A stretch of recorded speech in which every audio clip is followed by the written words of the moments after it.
సాయంత్రంకి చెప్పారు. దానివల్ల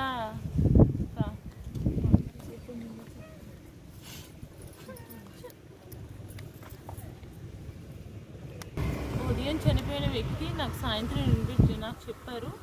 దీనివల్ల ఆయనక స్టీల్ ప్లాంట్లో చాలా ఇబ్బందికరంగా ఉన్నదని చాలా నెలల క్రితం కానీ చెప్తున్నాడు.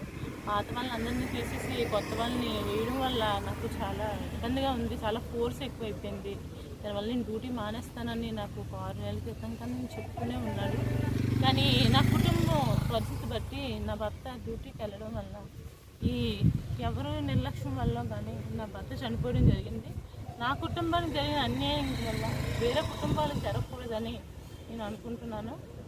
అలాగే నాకు కూడా న్యాయం జరుగుతుందని నేను కోరుకుంటున్నాను. న్యాయం చేయాలని నిర్వాసితులకి నా భూములన్నీ ఇచ్చాము. దీనివల్ల నా భర్త ఇప్పుడు పని చేసుకున్నా కూడా కోల్పోయాడు. దానివల్ల మాకు చాలా ఇబ్బందిగా ఉంది. అది నా కొడుకు కూడా అంగవైకల్యం. దానివల్ల నన్ను పోషించే ఎవరు లేరు.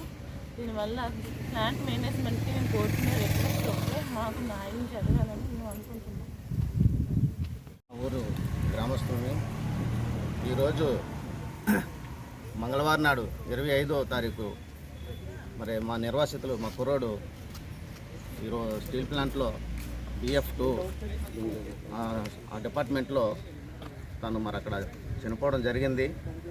మరి మా ఈ యొక్క భూములు మా ఇల్లులు అన్నీ తీసి మాకు ఏదో కాలనీ ఇచ్చారు.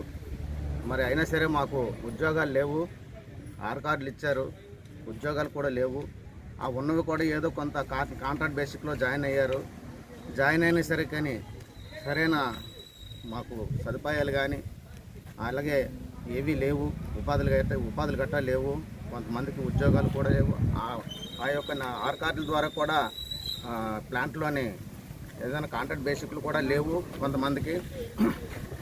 మరి జాయిన్ అయిన వాళ్ళకి కూడా సరైన సదుపాయాలు లేవు లోపల. మరి ఈరోజు నా కుర్రోడు చనిపోవడం జరిగిందంటే అక్కడ మేనేజ్మెంట్ నిర్లక్ష్యం వల్ల ఆ యొక్క ఆ ప్రమాదకరం జరిగింది. మరి అది ఆ యొక్క ప్రమాదానికి